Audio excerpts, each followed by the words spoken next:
बाढ़ क्षेत्रों का दौरा किया है, राहत कैंपों का दौरा किया है, अभी बैठक भी लेंगे।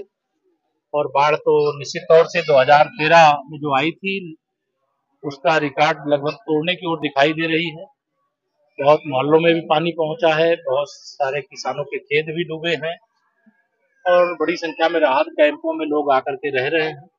सरकार ने राहत कैंप में जितने लोग हैं उनके खाने की, उनके रहने की, उनकी दवाओं की, उनकी अन्य जरूरतों की तत्काल व्यवस्था ठीक ढंग से करें, इसका निर्देश दिया गया है।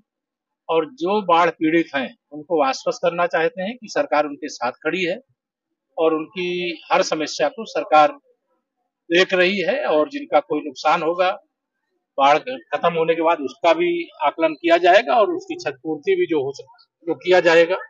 लेकिन हमारी सरकार का एक सूत्री या प्रयास है कि बाढ़ जहां पर भी है राहत वहां पर है और ये हमारी प्राथमिकता है। कितना बड़ा क्षेत्र प्रभावित है? क्षेत्र तो बहुत, मैं तो लगातार पूरा इधर करेली वाला क्षेत्र, पश्चिमी क्षेत्र भी है, दक्षिणी क्षेत्र भी है, उत्तरी क्षेत्र भी है, फूलपुर विधानसभा, करचना विधानसभा क्षेत्र, आपामऊ विधानसभा क्षेत्र।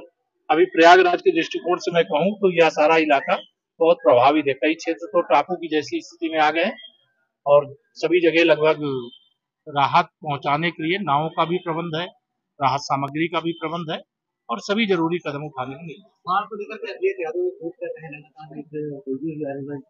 देखिए, श्री अखिलेश यादव जी मतलब कहीं एक नादान बच्चे की तरह लगते हैं जब वो ट्वीट करते हैं। 2012 से 2017 उनकी सरकार थी।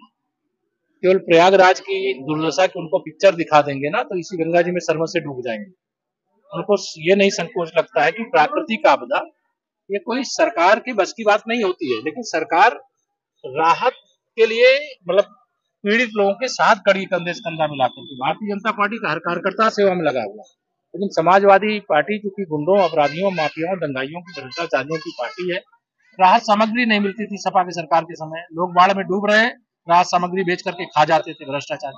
लेकिन आज सबको राहत सामग्री भी मिल रही है, उनको आवास की सुविधा, उनके भोजन की सुविधा, उनके दवाई की व्यवस्था, जहाँ बाढ़ है वहां नाव की व्यवस्था और जो भी आवश्यक जरूरत है सारी जरूरतों को पूरा करने के लिए प्रभावी निर्देश दिए गए हैं। और श्री अखिलेश यादव जी से यही कहूंगा कि प्राकृतिक आपदा अर्थात बाढ़ जैसे मामले में राजनीति न करें और बाढ़ हो, भूकंप हो, सुनामी हो, यह किसी सरकार और किसी व्यक्ति के बस की बात नहीं होती। और अपना कार्यकाल याद करें और नहीं याद आ रहा है तो पुराने पिक्चर निकाल के देख लें, आप सबके चैनल में भी पड़ी होंगी, उनके मोबाइल में भी पड़ी होंगी, लेकिन उसको देखेंगे तो शर्मिंदा हो जाएंगे। इसे इस समय की चर्चा कर रहे हैं जब विकास भी हुआ है।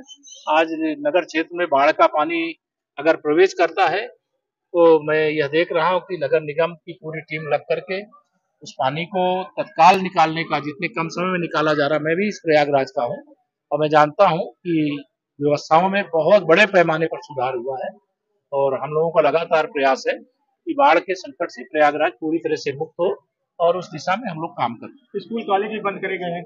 3 दिन के लिए स्कूल कॉलेज भी इसलिए बंद किए गए हैं कि बहुत बड़ी संख्या में ऐसे भी बच्चे हैं जो प्रतियोगी छात्र हैं, पढ़ने वाले बच्चे हैं, जो बाढ़ग्रस्त क्षेत्रों में किराए पर रहते थे।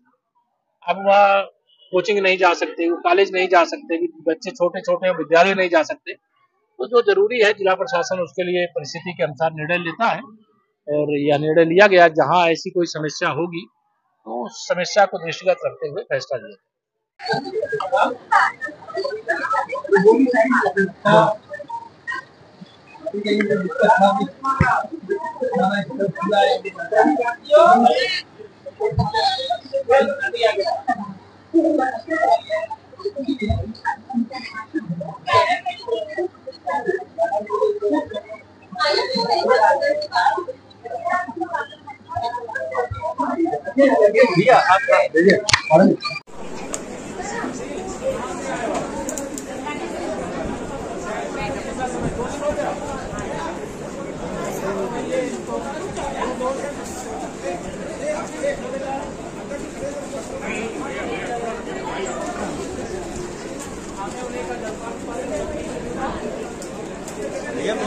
पीछे हो गई है।